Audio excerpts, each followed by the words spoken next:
आओ पढ़े हिंदी में। आज मैं आपको करवाऊंगी अर्थ के आधार पर वाक्य के भेद। इसमें हम पहला भेद करेंगे आज, विधानवाचक वाक्य। जानिए विधानवाचक वाक्य किसे कहते हैं। वे वाक्य जो हमें किसी प्रकार की जानकारी देते हैं, यानी सामान्य वाक्य जो हमें कोई सूचना दे रहे होते हैं, इन्हें हम विधानवाचक वाक्य कहते हैं। इसमें क्या कि क्रिया के करने या होने का बोध होता है और ऐसे वाक्यों से किसी के अस्तित्व का बोध होता है, तो इन्हें हम विधानवाचक वाक्य कहते हैं। जानिए उदाहरण के द्वारा। भारत एक देश है। ये एक सामान्य वाक्य है जो हमें सूचना दे रहा है, कोई जानकारी दे रहा है, तो ये विधानवाचक वाक्य कहलाएगा। विद्यार्थी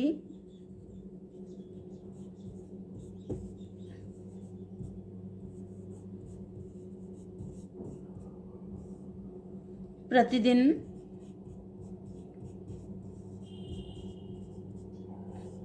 विद्यालय जाता है।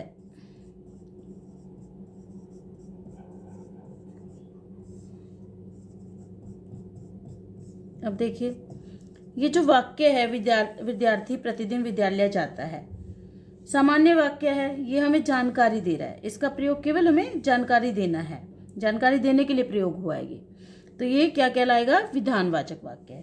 अब देखिए, मजदूर ने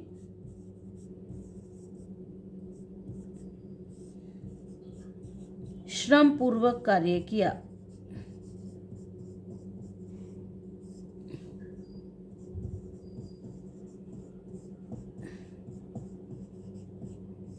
देखिए, मजदूर ने श्रम पूर्वक कार्य किया है, इसका प्रयोग, इस वाक्य का प्रयोग जानकारी देने के लिए हुआ है, तो इसलिए ये विधानवाचक वाक्य कहलाएगा।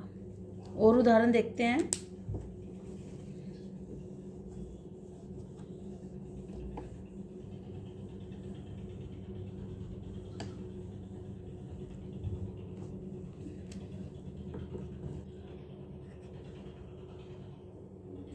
वह देहरादून गया होगा।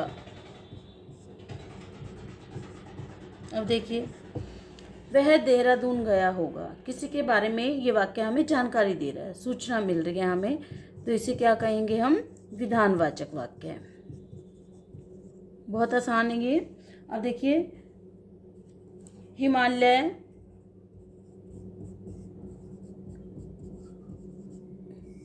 भारत के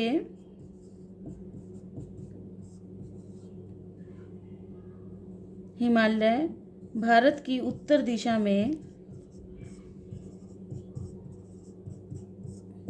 स्थित है।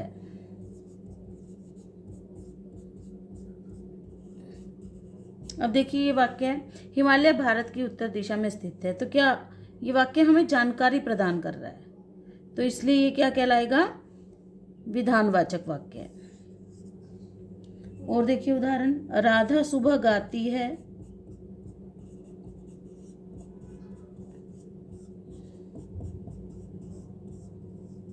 ये सामान्य वाक्य है, राधा सुबह गाती है, जानकारी दे रहा है, एक सूचना मिल रही है हमें इस वाक्य से, तो ये विधानवाचक वाक्य कहलाएगा। और देखिए, मैं कल दिल्ली गया था।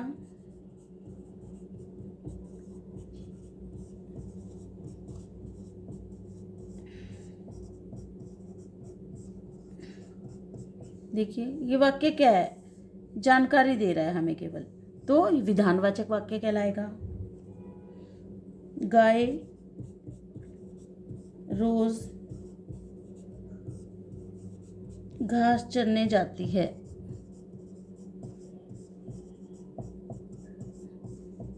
अब देखिए, गाय रोज घास चरने जाती है, ये गाय के बारे में हमें जानकारी दे रहा है, सूचना प्रदान कर रहा है, इसलिए ये विधानवाचक वाक्य कहलाएगा।